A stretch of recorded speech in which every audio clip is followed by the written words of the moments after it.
Hello, Petal. How you doing? How's things? How is everything? It's all good. We are midweek, hump day, Wednesday, camel day, any day that you want to call it. I don't know why they call it camel day, but you know. Did you ever have that conversation with people who are like, I don't know why it's called hump day? And you're like, well, it's the middle of the week, in the middle of the hump of the week. But technically, is it? Is it really? I suppose, okay, Monday, Tuesday, Wednesday is 3 days. Thursday, Friday, Saturday, Sunday is 4 days.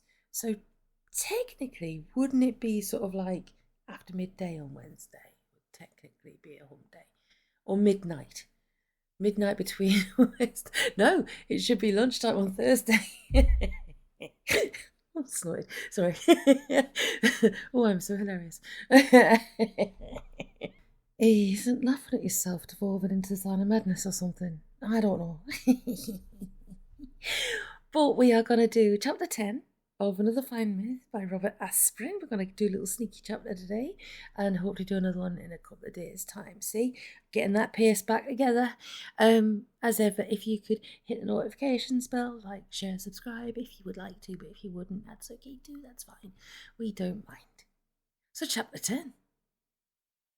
Men shall never reach his full capacity while chained to the earth. We must take wing and conquer the heavens. Icarus. Didn't work out well for you, did it, fella? Are you sure we're up to handling a Deville, Aahz? I was aware I had asked the question countless times in the last few days, but I still needed reassurance. Will you relax, kid? Aahz growled. I was right about the Imps, wasn't I? I suppose so, I admitted hesitantly. I didn't want to tell Aahz, but I wasn't that happy with the imp incident. It had been a little too close for my peace of mind. Since the meeting, I had been having recurring nightmares involving imps and crossbows. Look at it this way, kid. Look at it this way, kid. With any luck, this Frumple character will be able to restore my powers. That'd take you off the hot seat. I guess so, I said without enthusiasm. He had raised this point several times since learning about Frumple. Each time he did, it gave me the same feeling of discomfort. Something bothering you, kid? Aahz asked, cocking his head at me. Well, it's Aahz. If you do get your powers back, will you still want me as an apprentice? Is that what's been eating you? I said, is that what has been eating at you? He seemed genuinely surprised. Of course I still want you. What kind of magician do you think I am? I don't choose my apprentices lightly. You wouldn't feel I was a burden? Maybe at first, but not now. You were in it at the start of this Ishtavan thing. You earned the right. I said you earned the right to be in on the end of it. Truth to tell, I wasn't all that eager to be there when Aahz confronted Ishtavan. But that seemed to be the price I would have to pay if I was going to continue my association with Aahz. Aahz? Yeah, kid? Just one more question. Promise? How's that? Nothing. What's the question, kid? If you get your powers back, and I'm still your apprentice, which dimension will we live in?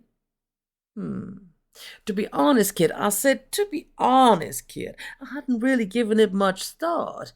Tell you what, we'll burn that bridge when we come to it, okay? Okay, Aahz. I tried to get my mind off the question. Maybe Aahz was right. No sense worrying about the problem until we knew for sure it existed. Maybe he wouldn't get his powers back. Maybe I'd get to be the one to fight Istvan after all. Terrific. Hey, watch the beast, kid! Aahz's voice broke my train of thought. We were leading the war unicorn between us, and the beast chose this moment to act up. It nickered and half reared, then planted its feet and tossed its head. Steady! Ow! Aahz extended a hand trying to seize its bridle and received a solid rap on the forearm from the unicorn's horn for his trouble. Easy, Buttercup, I said soothingly. There's a good boy. The beast responded to my coaxings, first by settling down, pawing the ground nervously, then finally by rubbing his muzzle against me. Though definitely a friendly gesture, this is not the safest thing to have a unicorn do to you. I ducked nimbly under his swinging horn. No, and cast about me quickly. Snatching an orange flower from a nearby bush, I fed it to him at an arm's length. He accepted the offering and began to munch it contentedly. I don't think that beast likes demons, Aahz grumbled sullenly, rubbing his bruised arm. It stands to reason, I retorted. I mean, he was a demon hunter's mount, you know. Seems to take readily enough to you, though, Aahz observed. Are you sure? Are you sure you're not a virgin? Certainly not, I replied in my most injured tones. Actually, I was, but I would have rather been fed to vampire slugs than admit it to Aahz. Speaking of demon hunters, you better check on our friend there, Aahz suggested. It could get a bit grisly if an arm or something broke off before we got around to restoring him. I hastened to comply. We had rigged a drag litter for the Quigley statue to avoid having to load and unload him each night, not to mention escaping the chore of saddling and unsaddling the war unicorn. Narrator's note, mean you should do it every night. The bulk of the gear and armour was sharing the drag litter with the Quigley statue, a fact which seemed to make the unicorn immensely happy. Apparently it was far easier to drag all that weight than to carry it on one's back. He seems to be okay, Aahz, I reported. Good, I said good, he sneered. I'd hate to think of anything happening to him, accidental-like. Aahz was still not happy with our travelling companions. He had only grudgingly given in to my logic for bringing them along, as opposed to leaving them behind. I had argued that they could be of potential assistance in dealing with the Deville, or at least when we had our final showdown with Ishtavan. In actuality, that wasn't my reasoning at all. I felt a bit guilty about having set Quigley up to get clobbered by the Imps, and didn't want to see any harm befall him because of it. It would make travelling a lot easier if we restored him, I suggested hopefully. Forget it, kid. But Aahz, I said forget it. In case you've forgotten, that particular gentleman's major pastime seems to consist of seeking out and killing demons. Now, I'm aware my winning personality may have duped you into overlooking the fact, but I am a demon. I said I'm a demon. As such, I'm not about to accept a living, breathing, and most importantly, functioning demon hunter as a travelling companion. We falled in before, I argued. Not on a permanent basis. Besides, when would you practice your magic if he was restored? Until we meet with the Deville, you're our best bet against Ishtavan. I wished he would stop mentioning that. It made me incredibly uncomfortable when he did. Besides, I couldn't think of a good argument to it. I guess you're right, Aahz, I admitted. You better believe I'm right. Incidentally, since we seem to be stopped anyway, this is as good a time as any for your next lesson. My spirits lifted. Besides my natural eagerness to extend my magical abilities, Aahz's offer contained an implied statement that he was pleased with my progress so far in earlier lessons. Okay, Aahz, I said, looping the unicorn's reins around a nearby bush. I'm ready. Good, smiled Aahz, rubbing his hands together. Today we're going to teach you to fly. My spirits fell again. Fly? I asked. That's what I said, kid. Fly. Exciting, isn't it? I said it's exciting. Why? What do you mean, why? Ever since we first cast jealous eyes on the creature of the air, we've wanted to fly. Now you're getting a chance to learn. That's why it's exciting. I mean, why should I want to learn to fly? Well, because everybody wants to fly. I don't, I said emphatically. Why not? I'm afraid of heights, for one thing, I answered. That isn't enough reason to not learn. Aahz scowled. Well, I haven't heard any reasons yet as to why I should. I scowled back at him. Look, kid, Aahz began coaxingly. It isn't so much as flying as floating on air. The distinction escapes me, I said dryly. Okay, kid, let me put it to you this way. You're my apprentice, right? Right, I agreed suspiciously. Well, I'm not going to have an apprentice that can't fly. Get me? He roared. All right, Aahz. How does it work? I knew when I was beaten. That's better. I said that's better. Actually, it doesn't involve anything you don't already know. You know how to levitate objects, right? I nodded slowly, puzzled. Well, all flying is levitating yourself. How's that again? Instead of standing firm on the ground and lifting an object, you push against the ground with your will and lift yourself. But if I'm not touching the ground, where do I draw my power from? From the air. Come on, kid, you're a magician, not an elemental. What's an elemental? Forget it, kid. What I meant was you aren't bound to any of the 4 elements. You're a magician. You control them, or at least influence them, and draw your power from them. I said you draw your power from them. When you're flying, all you have to do is draw your power from the air instead of the ground. If you say so, Aahz, I said doubtfully. Okay, first locate a force line. But we left it when we started off to see the reveal, I argued.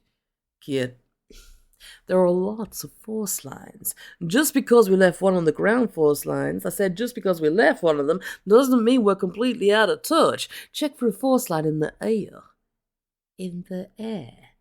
Believe me, kid. Check. I sighed, closed my eyes. Turning my face skyward, I tried to picture the 2-headed spear. At first, I couldn't do it. Then realized with a start I was seeing a spear, but a different spear. It wasn't as bright as the last spear had been, but glowed softly with icy blues and whites. I think I've got one, Aahz, I gasped. It's blue and white, right? Aahz sneered sarcastically. Yes, but it's not as bright as the last one. It's probably further away. Oh well, I said, it's close enough for you to draw energy from. Well, give it a try, kid.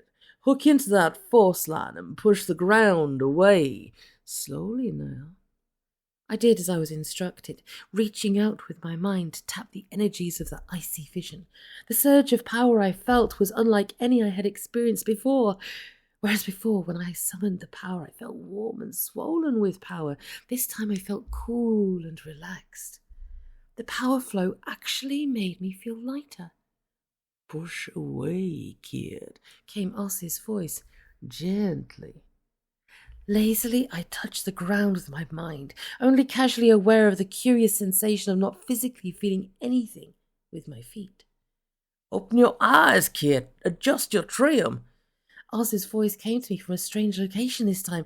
Surprised, my eyes popped open, and I was floating some 10 feet above the ground at an angle that was rapidly drifting towards a horizontal position. I was flying! The ground came at me in a rush. I had one moment of dazed puzzlement before it slammed into me with jarring reality. I lay there for a moment, forcing air back into my lungs and wondering if I'd broken anything. Are you okay, kid? Aahz was suddenly looming over me. What happened anyway? I was flying. I forced the words at last. Yeah, so? Oh, I get it. You were so surprised you forgot to maintain the energy flow, right? I nodded, unable to speak. Of all the dumb... Look, kid, when I tell you you're gonna fly, believe it. But don't butt me. Narrator's note. Yeah, but live in the woods. If you know, you know. Either you believe in me as a teacher, or you don't. There's no buts about it. I'm sorry, Aahz. I was getting my breath back again. I didn't mean to jump on you like that, kid, but you half scared me to death with that fall. You got to understand. I said you got to understand. We're starting to get into some pretty powerful magic now. You've got to expect them to work. A surprise break like that, last one with the wrong thing, could get you killed. Or me, for that matter. I'll try to remember, Aahz. Shall I try again? Just take it easy for a few minutes, kid. Flying can take a lot out of you, even without the fall. I closed my eyes and waited for my head to stop whirling. Oz, I said finally. Yeah, kid? Tell me about Perv. What about it? It just occurred to me, those imps seemed scared to death when they realized you were a pervect. What kind of a reputation does your dimension have? Well, he began, Perv is a self-sufficient, standoffish dimension. We may not have the best fighters, but they're close enough that other dimension travelers give them lots of room. Technology and magic exist side by side and are intertwined with each other. In all, I said in all, it makes a pretty powerful little package. But why should anyone be afraid of that? As I said, Perv has a lot going for it. One of the side effects of success is an abundance of hangers-on. There was a time, when we were close to being swamped with refugees and immigrants from other dimensions. When they got to be too much of a nuisance, we put a stop to it. Jeepers creepers, narrator's note. These people see in the future, my God. How? I pushed. First we took the non-contributing outsiders and ran them out. Then, for an added measure of insurance, we encouraged the circulation of rumors of certain antisocial attitudes of pervects towards those from other dimensions. My goodness gracious. But then again, I suppose it is part of human history, I suppose, sociological history. Yeah. What kind of rumours? All the usual, that we eat our enemies, torture folks for amusement, and have sexual practices that are considered dubious by any dimension standards. Folks aren't sure how much is truth and how much is exaggeration, but they're none too eager to find out firsthand. How much of it's true, Oz? I asked, propping myself up on one elbow. He grinned evilly at me. Enough to keep him honest. I was going to ask what it took to be considered a contributing immigrant, but decided to let it pass for a while. Oh my God. Okay. Well, I think that our favourites should be less known as authors and more as soothsayers. Soothsayers in the future. I don't know. Oh, goodness gracious, I'm loving this. Great fun. So we're nearly halfway. As I said, after this we're going to do odds and gods, and that'll take us into autumn. I cannot wait for autumn. I don't know how your weather's been your way. It has been a bit temperamental here. I absolutely love rain and storms and thunder and lightning, and actually I haven't had thunder and lightning for a while, but we were hit by Storm Floris here in the UK, and that was supposed to give a good buttering, and in some areas it kind of did, more like kind of the west coast of Ireland. But it wasn't really felt as strongly here as was warned. We got an amber warning from the Met Office, and when the Met Office goes, hey, it's getting a bit spicy, you listen, usually. But no, I noticed it yesterday more than I noticed it the day before, strangely enough, when it calmed down. But that's the way things go. So, anyway, I wanted to just get this recording done. It's like 7:30 in the morning, so I'm like, just trying to fit it in before everything else of the day. And yes, we are going to have an awesome day, and we're going to have an awesome week. And there's lots of stuff on the horizon. Get a new sofa in a couple of weeks. That's exciting. Small things. I haven't had a new sofa for years. I mean, this one I got in 2013, so it's done its job. But what I lesson learned: don't spend $2,500 on a sofa when you've got pets. That's probably not the best idea. It's been chewed, scratched, all manner of everything else on it, and it's just kind of like, yeah, it's time to go.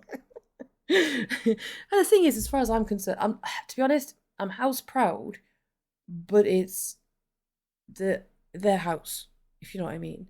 Everything's always clean and tidy. I like to keep everything nice. But at the end of the day, it is a home for a herd, and while there are less of the herd now than there ever has been, I think this is the time then when you can say, get yourself a new sofa. See, as you probably guessed, I'm more into my books. I don't really sit and watch TV downstairs. So really it's more, the sofa turned more into like dogs and cats' bed than anything else. So it was about time to go, okay, like the sofa's done its job, it's time to go. And as you know, I'm decorating the house as well, which is slow but steady away. There's nothing so satisfying as peeling off wallpaper as far as I'm concerned, especially if it's blue on vinyl and vile. I mean, the worst wallpaper I've ever peeled off is Hessian. Like that was an 80s thing. My mum did. I was a kid, and we always had to muck in and like, you know, we were domesticated pretty much by the age of 8. And the Hessian wallpaper, I don't understand why anybody would have Hessian wallpaper, because it was like paper with obviously the Hessian on the front of it, and it was like peeling concrete off your wall with a scraper. I learned some methods of how to get wallpaper off walls without a steamer, I can tell you. I also remember one time when they cut up a patio in the back garden. This is in like when I was very much like, I think I was about 9, I think 9 or 10, maybe 11 actually, thinking about it. But they cut it up into chunks, and they wanted to move it from one end of the garden to the other. So turned into a pack horse for a day. That was entertaining. Yeah. Oh well. Certainly taught me how to work hard, if nothing else. Anywho. So, if you are in a hot area, please keep cool, hydrated, and shaded as much as you can. If you're in a cold area, make sure you wrap up warm and have a nice cuppa and a drinky. And yeah, I will hopefully be back in a couple of days, and yeah, we'll keep this pace up as best we can, won't we? But most of all, apart from all this blather, I'm trying not to complain about things, you see. Just trying not to complain, because that's like, you know. But yes, take care of yourselves, look after yourselves, and I'll talk to you soon, Petal.